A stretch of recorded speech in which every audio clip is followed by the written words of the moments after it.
This episode of App Judgment is brought to you by Click It or Ticket. Hey, and welcome to App Judgment, your source for mobile app news and reviews from Revision 3. Are you looking for a brand new way to share photos on Facebook?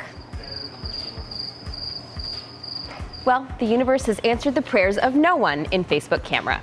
It is the fourth standalone application from Facebook. In addition to the Facebook mobile app itself, Facebook Messenger, now Page Manager, and now Facebook Camera, an Instagram clone that aims to make sharing photos on Facebook faster and easier because it was just so difficult before. There's not too much new in Facebook Camera. The app essentially provides a photo-only feed, like Instagram, filters and captions, like Instagram, as well as the ability to upload multiple photos at once. In the words of product manager Dirk Stoop on the official Facebook blog, when you launch the app, you'll see a feed of just great photos from the people you care about. However, let's not take this statement for granted. Is this feed likely to consist of just great photos? No, most photos are not great. Nor are these photos coming from people that you care about. After several years of accepting friend requests all over the place from that person you met in a bar and your friend's cousin and that classmate from junior year of high school, do you really care about all these photos? Thank you, Mal. But I'm going to let you answer that one for yourself. Now, from all early indications, they're going to let Instagram stay intact because no matter how decent the Facebook Camera app actually is, they can't really reproduce the realism and the creativity that made Instagram so popular originally. What do you guys think? Are you looking forward to Facebook Camera? Are you going to stick with Instagram? Or do you use something completely different entirely for photos? Let us know in the comments. Next up, we're getting nerdy from the new offerings from Panic, the very nice web editor. But first, let's thank our sponsor.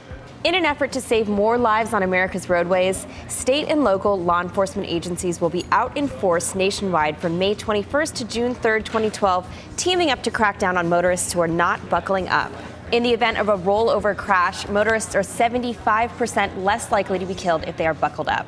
Among passengers 25 to 34 who were killed in crashes, 66% were not buckled up. Why?